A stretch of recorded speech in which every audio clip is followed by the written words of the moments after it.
दोस्तों नमस्कार, मैं हूं सुमित कुमार। आपका एक बार फिर से स्वागत है स्टडी एसके केमिस्ट्री क्लासेस में। आज हम आपसे एक बहुत ही इम्पोर्टेंट टॉपिक की बात करने वाले हैं जिसका नाम है राउल्ट का नियम या राउल्ट्स लॉ। यह टॉपिक बहुत ही इम्पोर्टेंट है, एग्ज़ाम के लिए बहुत बार पूछा जा चुका है, तो इसे अच्छे से समझें, अच्छे से पढ़ें। तो अब हम आपसे बात करते हैं कि राउल्ट का नियम क्या होता है, इसका महत्व क्या है। तो राउल्ट का नियम आपको स्टूडेंट पहले से ही पता है कि जब किसी विलायक में किसी आवासशील विलेय पदार्थ को मिलाया जाता है तो विलयन का वाष्प दाब क्या हो जाता है, कम हो जाता है। तो इसी पे आधारित एक नियम है जिसे कहते हैं राउल्ट का नियम। सन 1877 ईस्वी में राउल्ट ने किसी आवासशील विलेय पदार्थ को विलायक में घोलकर उनके तनु विलयन के वाष्प दाब से संबंधित अनेक प्रयोगों के आधार पर एक नियम का प्रतिपादन किया जिसे कहते हैं राउल्ट का नियम। यहाँ पर जो विलयन होगा कैसा होगा, डाइल्यूट होगा, यानी कि जो राउल्ट का नियम है वो डाइल्यूट सॉल्यूशन यानी डाइल्यूट विलयन पर लागू करता है या लागू होता है। सांद्र विलयन के लिए राउल्ट का नियम लागू नहीं होता है या सांद्र विलयन के लिए राउल्ट का नियम पालन नहीं करता है। तो आपको राउल्ट का नियम पढ़ने से पहले जो मैंने आपको पहले वीडियो में बताया है वो आप सबसे पहले पढ़ें जिससे आपको ये अच्छे समझ में आ सके। तो मैंने आपको क्या बताया कि जब किसी आवासशील विलेय पदार्थ को किसी द्रव या विलायक में घोला जाता है तो विलयन का वाष्प दाब कम हो जाता है। वो विलयन कैसा है, अगर अधिक से अधिक हम जैसे मानव उदाहरण तौर पर नमक, जब नमक को अधिक से अधिक विलायक में घोलेंगे तो विलयन का जो विलयन बनेगा उसका सांद्रण कैसा होगा, अधिक होगा। तो राउल्ट का नियम जो है वो सांद्र विलयन पर लागू नहीं होता है, जो राउल्ट का नियम है वो तनु विलयन पर लागू होता है। तो राउल्ट ने क्या बताया, सन 1877 ईस्वी में राउल्ट ने किसी आवासशील विलेय पदार्थ को विलायक में घोलकर उनके तनु विलयन डाइल्यूट सॉल्यूशन का जो वेपर प्रेशर होगा उससे संबंधित अनेक प्रयोगों के आधार पर एक नियम का प्रतिपादन किया जिसे कहते हैं राउल्ट का नियम। हम यहाँ पे लिख रहे हैं, देखें, सन 1877 ईस्वी में राउल्ट ने किसी आवासशील विलेय पदार्थ को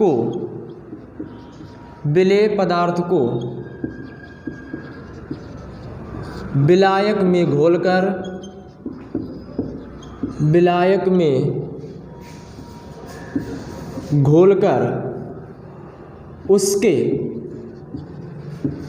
उसके तनु विलयन डाइल्यूट सॉल्यूशन तनु विलयनों के वेपर प्रेशर वाष्प दाब से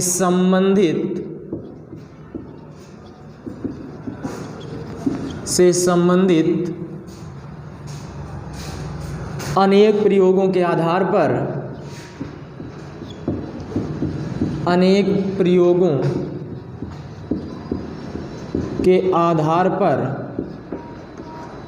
एक नियम का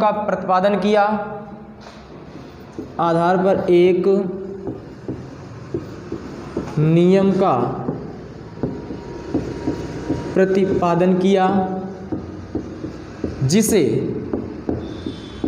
राउल्ट्स लॉ कहते हैं, राउल्ट का नियम कहते हैं, राउल्ट का नियम कहते हैं। मैंने आपको क्या बताया कि जब किसी आवासशील विलेय पदार्थ को किसी द्रव या विलायक में घोला जाता है तो विलयन का वाष्प दाब क्या हो जाता है, कम हो जाता है। यानी विलयन में कितने घटक होते हैं, 2 घटक होते हैं, विलेय और विलायक। तो यहाँ पे जो विलयन होगा, या हम बोल सकते हैं कि जो राउल्ट का नियम है वो सांद्र विलयन का पालन नहीं करता है। तो जो राउल्ट का नियम है वो डाइल्यूट सॉल्यूशन पर आधारित है या तनु विलयन पर लागू होता है। तो यहाँ पे मैंने क्या बताया आपको कि सन 1877 ईस्वी में राउल्ट ने सिद्ध किया कि किसी आवासशील विलेय पदार्थ को विलायक में घोलकर उसके तनु विलयन का जो वेपर प्रेशर होगा, सांद्र विलयन से मतलब नहीं, जो डाइल्यूट सॉल्यूशन का जो वेपर प्रेशर होगा उससे संबंधित अनेक प्रयोग किए। उसके आधार पर एक नियम का प्रतिपादन किया, एक नियम सिद्ध किया, उसे कहते हैं राउल्ट का नियम। अब राउल्ट के नियम की परिभाषा क्या है, उसका फार्मूला क्या है, उसकी हम आपसे बात करेंगे। तो आपको इतना क्लियर हो गया, एक बार हम फिर से बता रहे हैं। राउल्ट ने सन 1877 में क्या किया, आवासशील विलेय पदार्थ को विलायक में घोलकर उनके डाइल्यूट सॉल्यूशन का जो वेपर प्रेशर था, जो वाष्प दाब था, उससे संबंधित अनेक प्रयोग किए। उन प्रयोगों के आधार पर एक नियम का प्रतिपादन किया, उसे कहते हैं राउल्ट्स लॉ या राउल्ट का नियम। तो राउल्ट के नियम के अनुसार, राउल्ट के नियम के अनुसार, राउल्ट का नियम पढ़ने से पहले आप वाष्प दाब का आपेक्षिक अवनमन पढ़ें, उसे अच्छे से समझें, तो आपको राउल्ट का नियम अच्छे से समझ में आएगा। तो यहाँ पे लिखेंगे राउल्ट नियम के अनुसार, राउल्ट नियम के अनुसार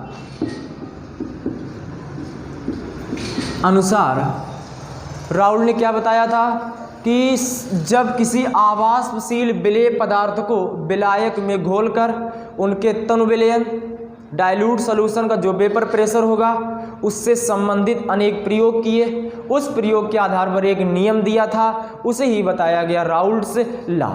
लेकिन आपको राउल्ट का नियम पढ़ने से पहले जो आपको सॉल्यूशन लेना है वो कैसा होना चाहिए, डाइल्यूट होना चाहिए, कंसंट्रेशन नहीं होना चाहिए।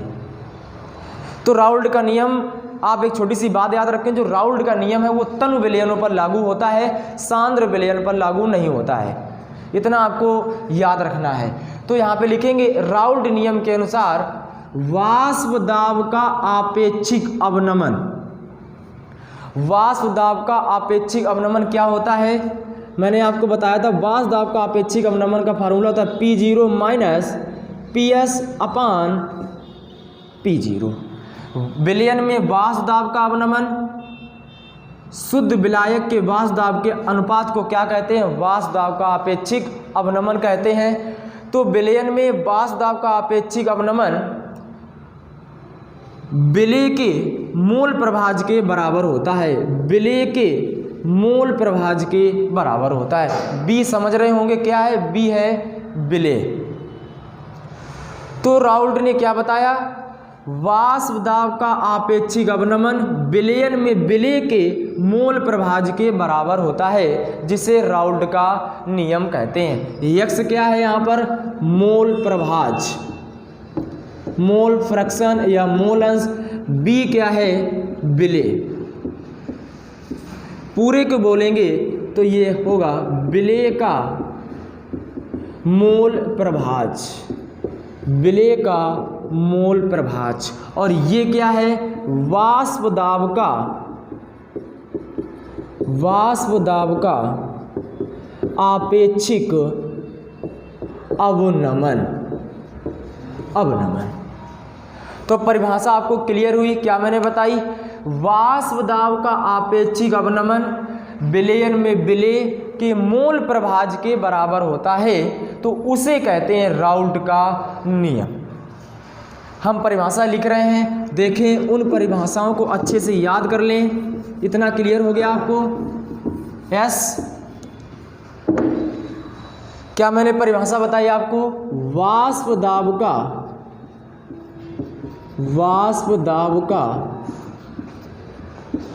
आपेक्षिक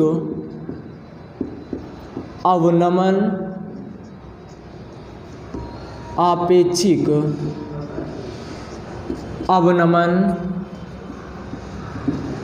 विलयन में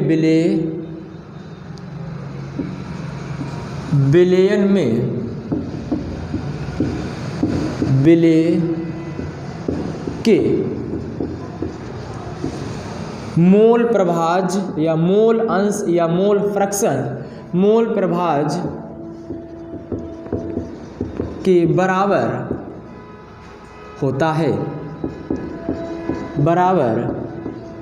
है जिसे राउल्ट्स लॉ कहते हैं, राउल्ट का नियम कहते हैं। क्लियर हुआ?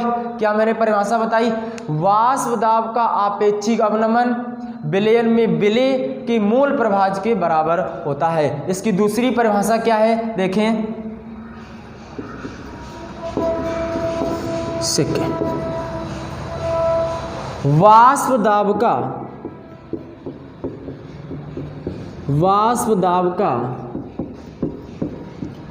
आपेक्षिक अवनमन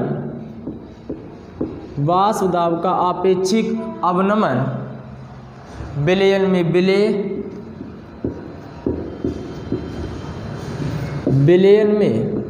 विलय सल्यूट विलय के अणुओं, कोष्ठक में लिख लेंगे मोलों, अणुओं की संख्या तथा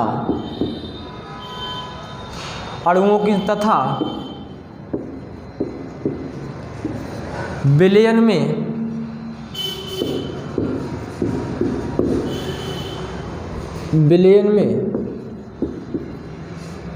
संपूर्ण अणुओं, कोष्ठक में लिख लेंगे मोलों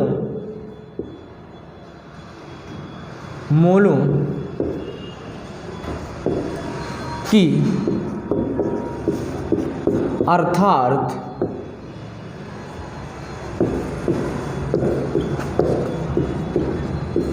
विलय की यहाँ पे इसे हटा देंगे, विलयन में संपूर्ण अणुओं की अर्थात विलय की मोलों की संख्या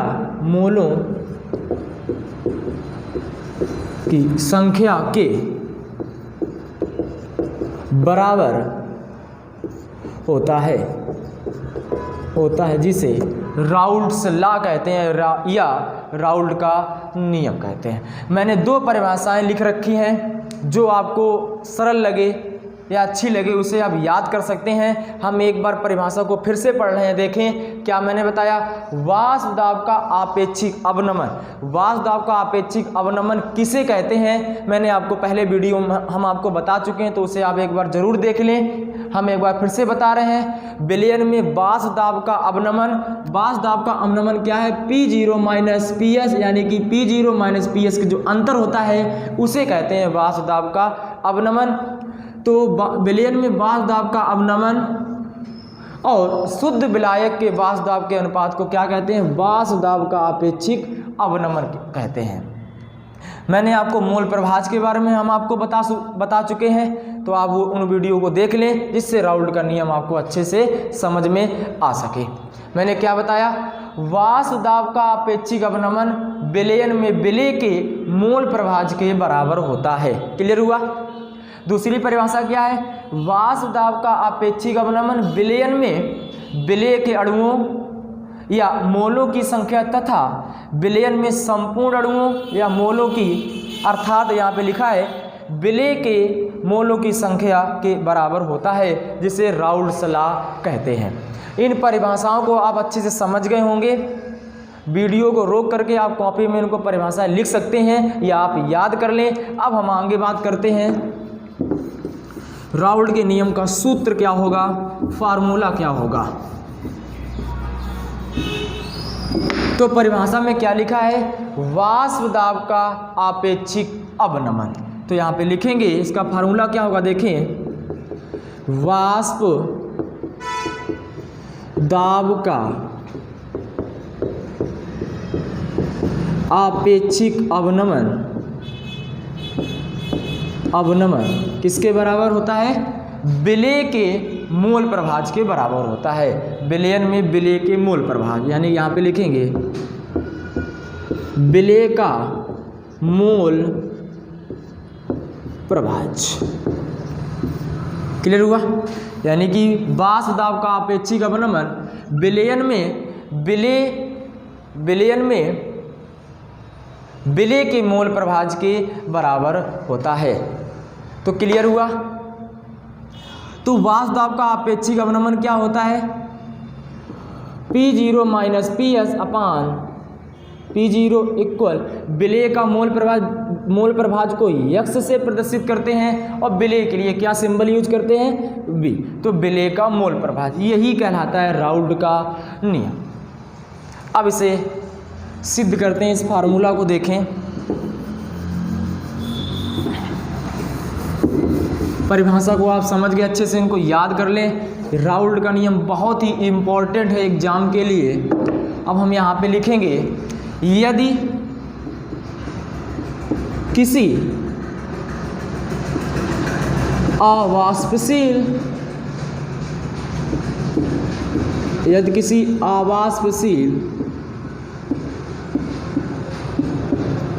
विलेय पदार्थ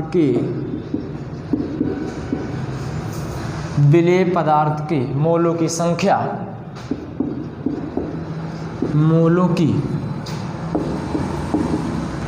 संख्या स्मॉल n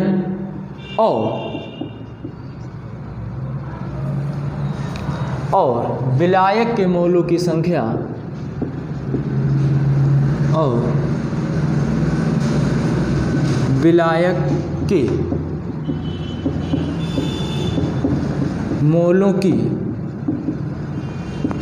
कैपिटल N हो तो विलेय का मोल प्रभाज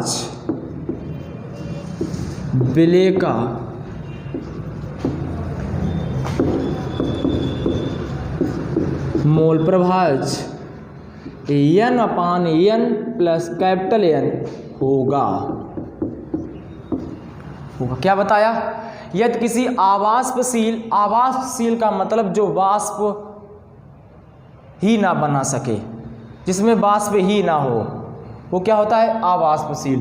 तो यदि किसी आवाष्पशील विलेय पदार्थ के मोलों की संख्या स्मॉल n और विलायक के मोलों की संख्या कैपिटल N हो तो विलेय का मोल प्रभाज n अपान small n plus capital N होगा। तो राउल्ट के नियम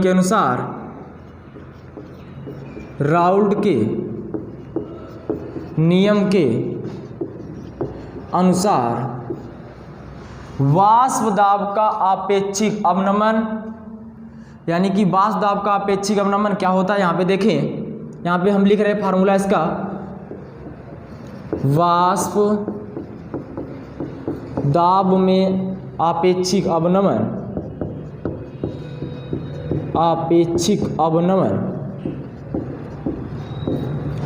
विलेय के मोल प्रभाज, विलेय का मोल प्रभाज के क्या होता है, बराबर होता है, जिसे क्या कहते हैं, राउल्ट्स लॉ कहते हैं। तो वाष्प दाब में आपेक्षिक अवनमन क्या होता है, P0 माइनस PS अपान P0 इक्वल विलेय का मोल प्रभाज क्या है, N अपान N प्लस कैपिटल N। तो N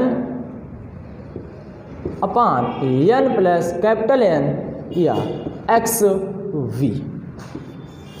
ये है राउल्ट के नियम का सूत्र या फार्मूला, जिसे कहते हैं राउल्ट का नियम। जहां हम ऊपर लिख रहे हैं ये आप समझ गए होंगे। जहां आपको पता है P0 क्या है, जहां P0 क्या है, शुद्ध विलायक का वाष्प, हम ऊपर लिख रहे हैं जिससे आपको अच्छे से दिखाई दे,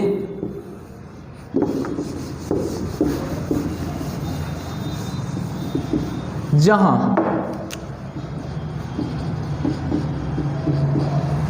P0 क्या है आपको पता है, शुद्ध विलायक का वाष्प दाब। PS क्या है, विलयन का, जो हमने विलेय पदार्थ में मिलाया है, किसी आवाष्पशील विलेय पदार्थ किसी में मिलाया, किसी द्रव विलायक में मिलाया, उससे जो ज्ञात है वो है विलयन का वाष्प दाब। क्या है, PS, विलयन का वाष्प दाब। एन क्या है, अभी मैंने आपको ऊपर लिख के बताया था, विलेय के मोलों की संख्या। कैपिटल एन क्या है, विलायक के मोलों की संख्या। XV क्या है, विलेय का मोल प्रभाज या विलेय के लिए मोल प्रभाज, मोल प्रभाज। P0 माइनस PS क्या है, वाष्प दाब का अवनमन, वाष्प दाब का अवनमन। तो आपको क्लियर हो गया, यहाँ पे सिंबल जो थे उनका मतलब क्या था मैंने आपको बता दिया। जो P0 है या P0 बोल सकते हैं, वो है शुद्ध विलायक का वेपर प्रेशर। PS क्या है, विलयन का वाष्प दाब। XV क्या है, विलेय का मोल प्रभाज या विलेय के लिए मोल प्रभाज। PS minus PS, P0 minus PS क्या, वाष्प दाब का अवनमन। तो राउल्ट ने क्या बताया, क्लियर हो गया आपको। राउल्ट ने नियम क्या दिया वो भी क्लियर हो गया, उसका फार्मूला भी क्लियर हो गया। यहाँ पे P0 क्या है, PS क्या, ये भी क्लियर हो गया। तो आपको जो राउल्ट का नियम है बहुत अच्छे से समझ में आ गया होगा, तो इसे अच्छे से याद कर लें, एग्जाम के लिए बहुत ही इम्पोर्टेंट है। अब हम आपसे बात करेंगे कि राउल्ट के नियम की सीमाएं क्या हैं। राउल्ट का नियम कैसे विलयन पर लागू होता है, ऐसे कौन से विलयन जिन पर लागू नहीं होता है, उनके बारे में हम आपसे बात करेंगे। यानी कि अब हम आपसे बात करने वाले हैं राउल्ट के नियम की सीमाएं। आपको राउल्ट का नियम जो है अच्छे से, बहुत अच्छे से समझ में आ गया होगा, तो उसे याद कर लें, अच्छे से समझ लें, एग्जाम के लिए बहुत ही इम्पोर्टेंट है। अब हम आपसे बात करने वाले हैं राउल्ट के नियम की सीमाएं। तो मैंने आपको पहले ही बताया था कि जो राउल्ट का नियम है वो अति तनु विलयन पर लागू होता है, सांद्र विलयन पर लागू नहीं होता है, ये आपको याद रखना है। अब हम क्या पढ़ने वाले हैं, राउल्ट नियम की सीमाएं। ये भी बहुत एग्जाम में पूछी जाती है कि राउल्ट के नियम की सीमाएं क्या क्या हैं। पहला नंबर, जो पहला नंबर है, राउल्ट का नियम या यह नियम अति तनु विलयनों पर लागू होता है जो आदर्श विलयन की भांति कार्य करते हैं। अब आदर्श विलयन क्या होता है, आदर्श विलयन किसे कहते हैं, ऐसा विलयन जो सामान्य ताप दाब पर राउल्ट के नियम का पालन करता है उसे कहते हैं आदर्श विलयन या आइडियल सॉल्यूशन। तो मैंने पहले इसकी सीमा क्या बताई, यह नियम अति तनु डाइल्यूट तनु विलयनों पर लागू होता है जो आदर्श विलयन की भांति कार्य करते हैं, कार्य करते हैं। क्लियर हुआ? पहली सीमा क्या थी इसकी? जो राउल्ट का नियम है वो अति तनु विलयनों पर लागू होता है, जो आइडियल, जो आदर्श विलयन की भांति कार्य करते हैं। आदर्श विलयन किसे कहते हैं मैंने अभी आपको बताया। ऐसे विलयन जो सामान्य ताप दाब पर राउल्ट के नियम का पालन करते हैं उसे कहते हैं आदर्श विलयन। अब यहाँ पे बात ये करते हैं कि यह जो नियम है वो तनु विलयनों पर लागू होता है। क्यों? यदि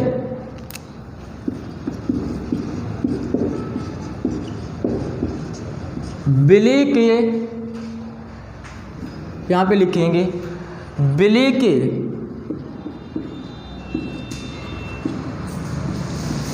अधिक सांद्रण होने पर, अधिक सांद्रण होने पर अणुओं के मध्य आकर्षण आ जाता है।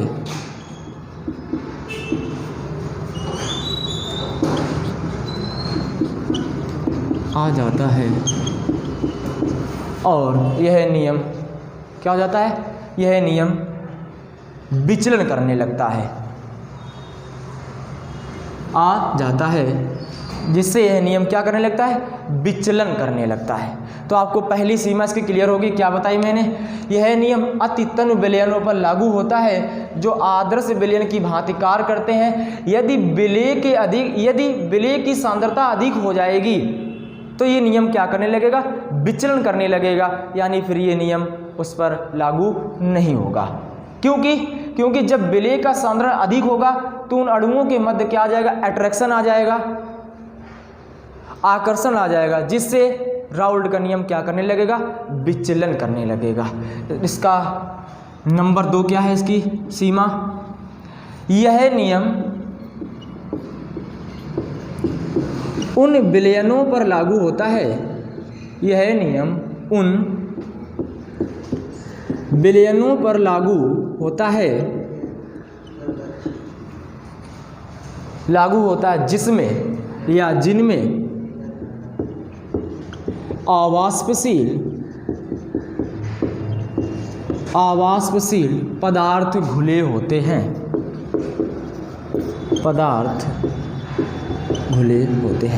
क्या इसकी सीमा है दूसरी?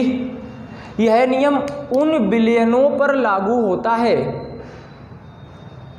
जिनमें आवाष्पशील पदार्थ घुले होते हैं, यानी कि वो वाष्पशील नहीं होते हैं, वाष्प नहीं बना सकते, उनका वाष्प अवस्था में कोई योगदान नहीं होता है। उन विलयनों पर लागू होता है राउल्ट का नियम। यदि विलय भी वाष्पशील हो तो उसकी सतह पर विलायक के वाष्प में क्या होगी? मिली होगी, यानी कि जो विलय की जो वाष्प होगी वो विलायक के वाष्प में क्या होगी? मिली होगी, जिससे P0 माइनस P, यानी कि वाष्प दाब का अवनमन में क्या हो जाता है? विचलन हो जाता है। P0 माइनस PS में क्या हो जाता है? विचलन हो जाता है। क्यों? क्योंकि यहाँ पे दूसरी सीमा क्या इसकी है राउल्ट के नियम की? यह नियम उन विलयनों पर लागू होता है जिनमें आवाष्पशील पदार्थ घुले होते हैं। यदि कोई पदार्थ ऐसा हो जो, यानी जो कोई विलय ऐसा जो वाष्पशील हो, जो वाष्प बना सके, उसकी जो वाष्प होगी उसकी सतह पर विलायक के वाष्प में क्या हो जाएगी? मिल जाएगी, जिससे क्या होगा? वाष्प दाब के अवनमन में क्या हो जाएगा? विचलन हो जाएगा, यानी कि उस पर राउल्ट के नियम का या राउल्ट का नियम लागू नहीं करेगा। क्लियर हुआ? ये क्या है? वाष्प दाब का अवनमन, इसमें क्या हो जाएगा? विचलन हो जाता है। कब? जब विलय कैसा हो? वाष्पशील हो। तो जब विलय वाष्पशील होगा तो उसकी सतह पर जो विलायक का वाष्प है तो उसमें क्या हो जाएगा? वो मिल जाएगा, जिससे क्या होगा? वाष्प दाब के अवनमन में क्या हो जाएगा? विचलन हो जाएगा। इसकी 2 सीमाएं आपको बहुत अच्छे से क्लियर हो गई। अब हम इसकी बात करते हैं नंबर थर्ड इसकी सीमा क्या है? नंबर 3 है कि राउल्ट के नियम को विद्युत अपघट्ट के विलयनों पर लागू नहीं कर सकते हैं। क्या बताया नंबर थर्ड, राउल्ट के नियम को या यह नियम विद्युत अपघट्ट के विलयनों पर लागू नहीं होता है। क्यों? क्योंकि आयनन के साथ साथ अणुओं की संख्या बढ़ती है, जिससे बाष्प दाब का अवनमन भी बढ़ जाता है या उसका मान बढ़ जाता है। तो नंबर थर्ड क्या है, क्या बताया मैंने, इस नियम को या इसको विद्युत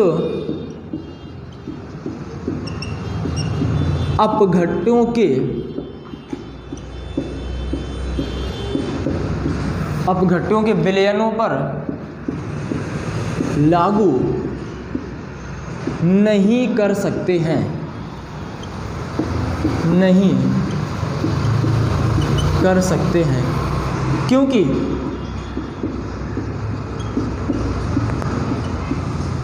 आयनन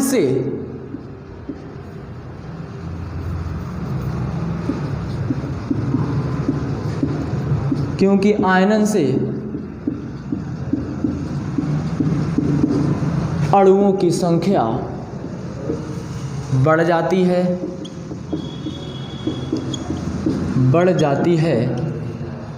जिससे वाष्प दाब का अवनमन भी बढ़ जाता है, वाष्प दाब का अवनमन भी बढ़ जाता है।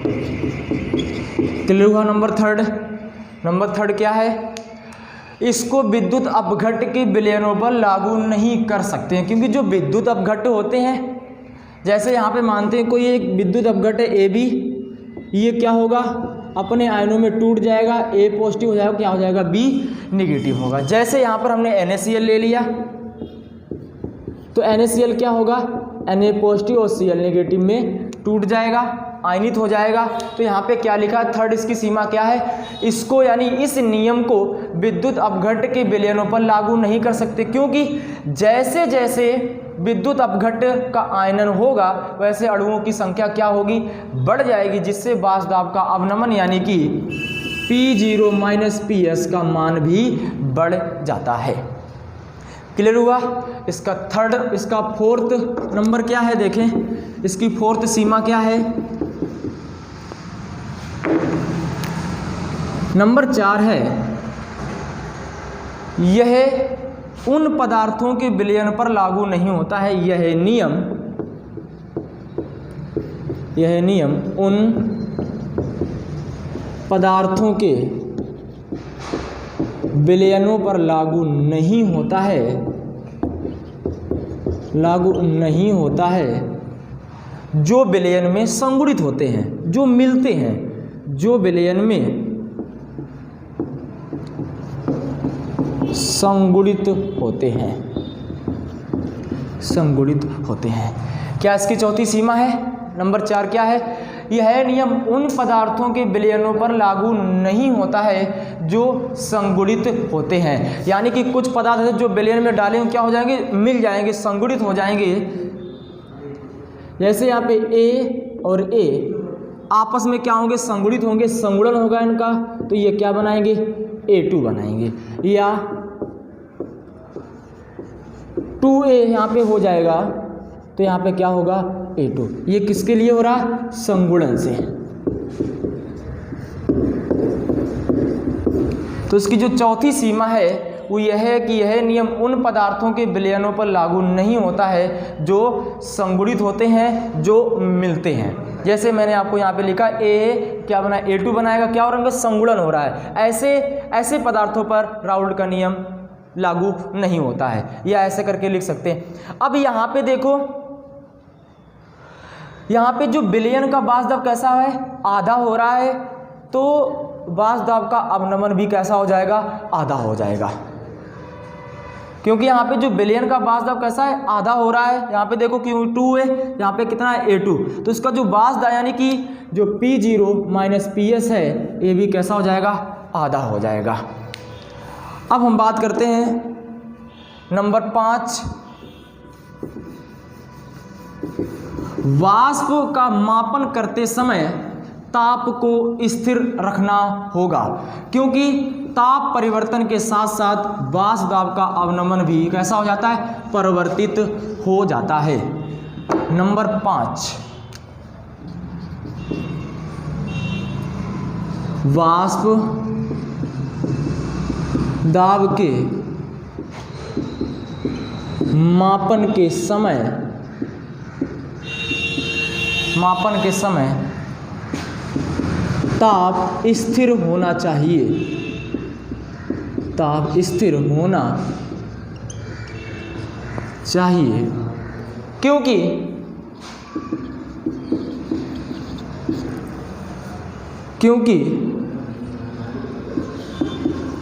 ताप परिवर्तन से वाष्प दाब भी परिवर्तित हो जाता है, वाष्प दाब भी परिवर्तित हो जाता है। क्या मैंने बताया, वाष्प दाब को यानी वाष्प दाब को मापन करते समय ताप कैसा होना चाहिए, स्थिर होना चाहिए, क्योंकि ताप परिवर्तन से वाष्प दाब भी परिवर्तित हो जाता है। तो राउल्ट के नियम की सीमाएं कितनी हैं, 5 हैं। कौन कौन सी मैंने आपको बताया, हम आपको एक बार फिर से बता रहे हैं। इसकी पहली सीमा मैंने आपको क्या बताई थी, यह नियम अति तनु विलयनों पर लागू होता है जो आदर्श विलयन की भांति कार्य करते हैं। आदर्श विलयन किसे कहते हैं, वे विलयन जो समान ताप दाब पर राउल्ट के नियम का पालन करते हैं, उसे कहते हैं आदर्श विलयन। नंबर 2 मैंने क्या बताया, यह नियम उन विलयनों पर लागू होता है जिनमें आवाष्पशील पदार्थ घुले होते हैं। थर्ड क्या बताया, इस नियम को विद्युत अपघट्ट के विलयन पर लागू नहीं कर सकते हैं, क्योंकि विद्युत अपघट्ट में आयनन के साथ साथ अणुओं की संख्या बढ़ती है, जिससे या जिसके फलस्वरूप वाष्प दाब का अवनमन भी बढ़ जाता है। नंबर 4 क्या बताया, यह उन पदार्थों पर लागू नहीं होता जो संगुणित होते हैं, जो एक साथ मिल जाते हैं। नंबर 5 मैंने क्या बताया, यह वाष्प यानी कि वाष्प दाब का मापन करते समय ताप कैसा रखना होगा, स्थिर होना चाहिए। अगर ताप में परिवर्तन करेंगे तो उसके वेपर प्रेशर में भी क्या आएगा, परिवर्तन आएगा। आज हमने आपको इस वीडियो में राउल्ट का नियम और राउल्ट की नियम की सीमाओं के बारे में बताया। आप अच्छे से समझ गए होंगे, तो इनको याद कर लें अच्छे से, ये एग्ज़ाम के लिए बहुत ही इम्पोर्टेंट है। आज के लिए इतना, थैंक यू सो मच।